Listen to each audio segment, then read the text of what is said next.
During project implementation, we might come across a common use case wherein we have to build an Oracle Apex application or a page which has to talk to OCI Object Storage, like listing the objects available in the bucket or listing the bucket itself in the particular compartment in our OCI tenancy, or it could be weaving the details like weaving the file or the object right in your Apex page, that is on click of the button, or you should be able to download the object or delete the object, and so on and so forth. So in this demonstration, I'm going to walk you through how we can build an Oracle Apex application that is to administer your bucket in the OCI Object Storage. I have created this application for demonstration purpose. I will walk you through the code shortly after this demonstration. I will click on the navigation menu and select this page that is called as Object Storage. In this page, I have created the simple items over here. At the top, I have provided a search panel wherein you should be able to provide the path prefix. If your bucket or the object is having a specified prefix, you can provide it over here. In my case, I don't have any specified prefix, so I will keep this empty. Coming to the bucket, I have made this as select list. Suppose in your case, if you want to list this from the REST endpoint, that is the OCI REST endpoint, which can list all the buckets available for your particular user or the tenancy, you can use the same. I have provided the static list. I will select one of the buckets and I will click on search. This is going to call the REST endpoint that is for OCI and list all the objects available in my bucket, that is the bucket 1. So currently I am seeing that this bucket is having 3 files. Let's verify from the OCI. I will go to the storage and I am going for the buckets over here. I'm here in my buckets. I have only one bucket right now, that is with the name bucket 1. So if I click on the objects for this particular bucket, I should be seeing the list of all the objects available in this particular bucket.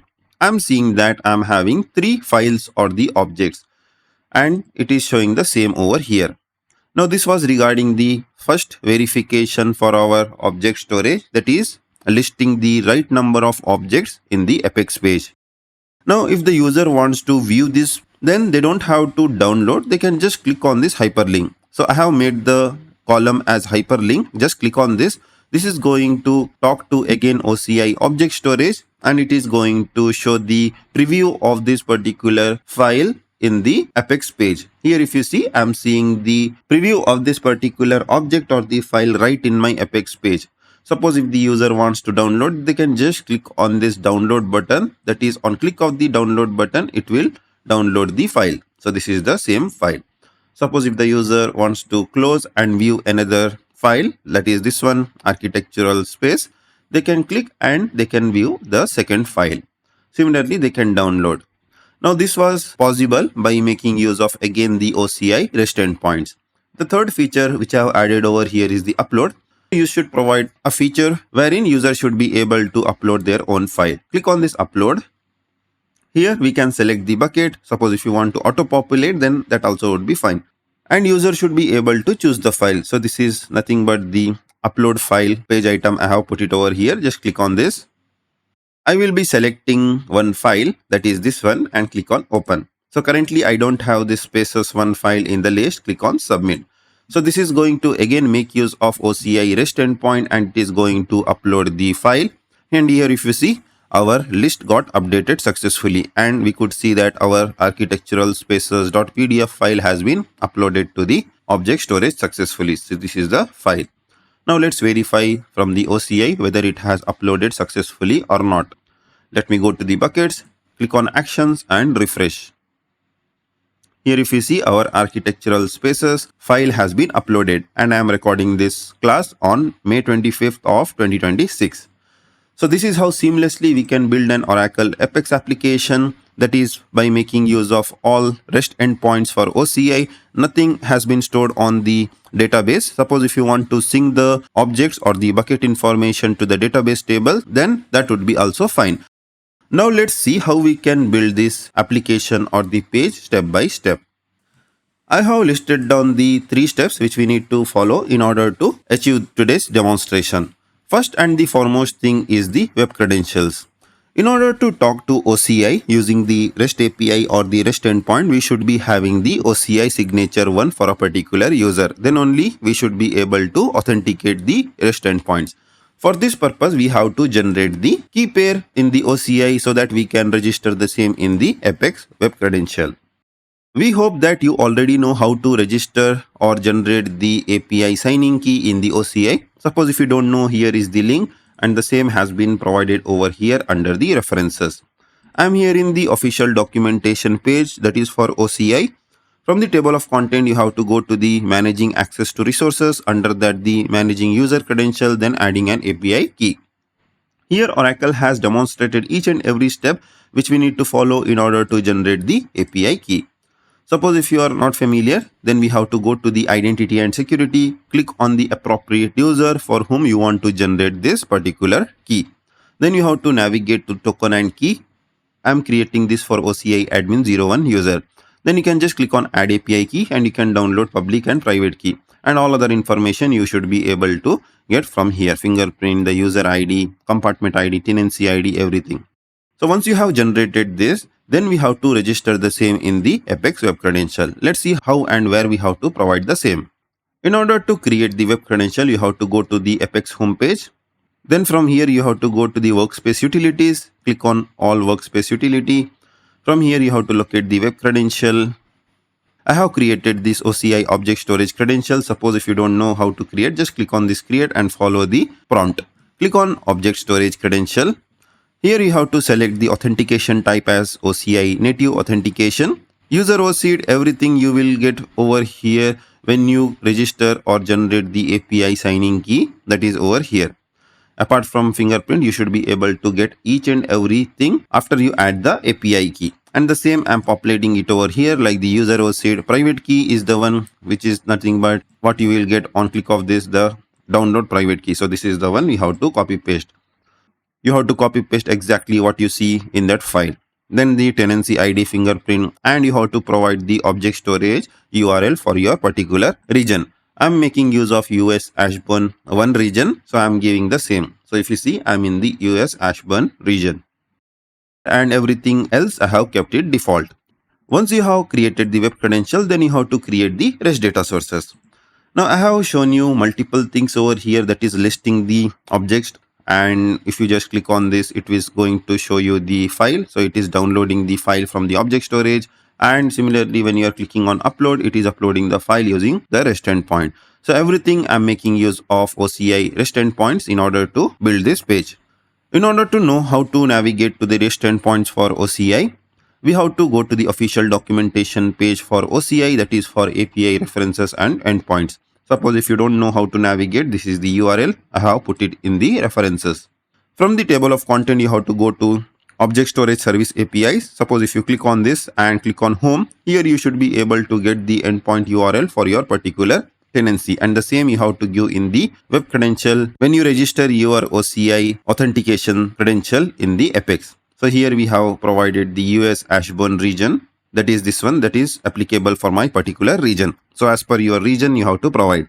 Then coming to the object, we are having multiple APIs over here. Coming to the list object, here in the list object, I'm making use of this particular endpoint and I'm listing all the objects available in this particular bucket, that is over here, using this REST endpoint. So this is the API I have used. In order to see this action, you can first of all configure the same in the Postman. This is how the response will look like in the Postman if you configure properly, that is by giving the proper namespace, bucket and other details. Currently I'm having 4 files, 1 uploaded in the demonstration and 3 I had already uploaded previously. Total 4 files or the objects I'm having. So this is how we are getting the list object. Suppose if you want to get the particular object, then we have to make use of the appropriate API, that is the get object. So and the same, I'm using it over here. If I click on send, I'm downloading one of the files, that is this object or the file that is of PDF type. Similarly, I'm having a delete object and the put object, how we can upload the file to the object storage. Let me click on edit page. So this is a very simple page I have created over here. At the top, I'm having a search panel that I have created with the help of this particular region, that is nothing but static content.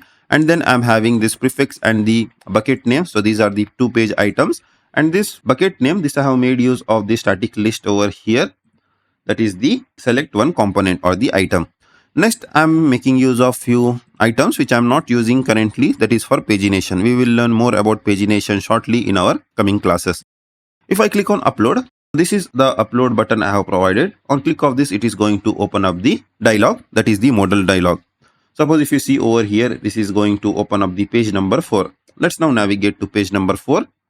In the page number 4, this is nothing but the modal dialog. If you see over here, I have set this as modal dialog.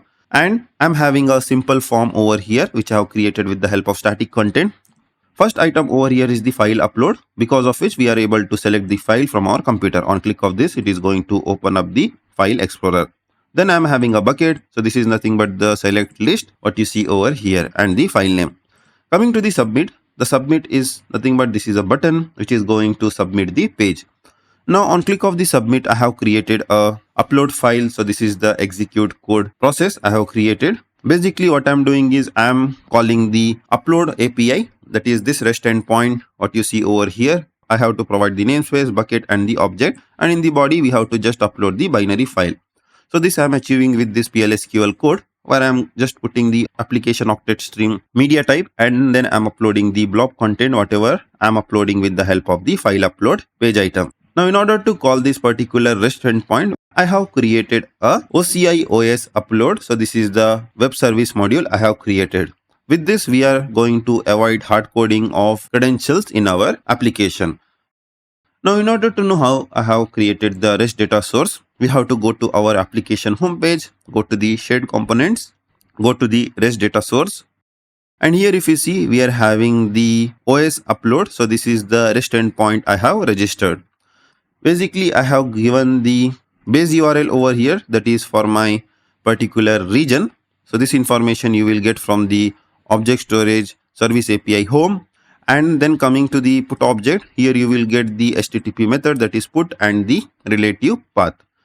And the same I have mentioned it over here, what is my relative path for upload and what should be the credential. So this is the web credential which we are using, which we created in the step number 1.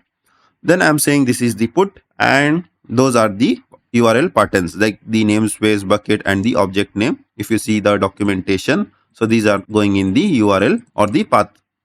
And also we can mention like the content type is application octet string, and in the body we are going to send the file. So these two things we can avoid because we are using the PLSQL code. Suppose if you are going for invoke API, then this will matter. So once we have completed, I'm going to close the dialog. That is, after we click on submit, it has to close the dialog. For that, I have created a close dialog process over here. Let's come back to our page, that is this one. So this was regarding the search panel. Similar like that, I have created a second region, that is to show the table component, which will list all the objects or the files in my bucket. For that purpose, I'm going to create this interactive report. In this interactive report, I'm making use of the REST data source, that is OCI OS object. Suppose if you want to know how I have configured, I have gone to the OS objects. So this is going to make use of list objects. So this is the endpoint, and I'm giving the namespace, bucket and /o. And the same I have provided over here in the service endpoint, and the credential also I'm making use of same.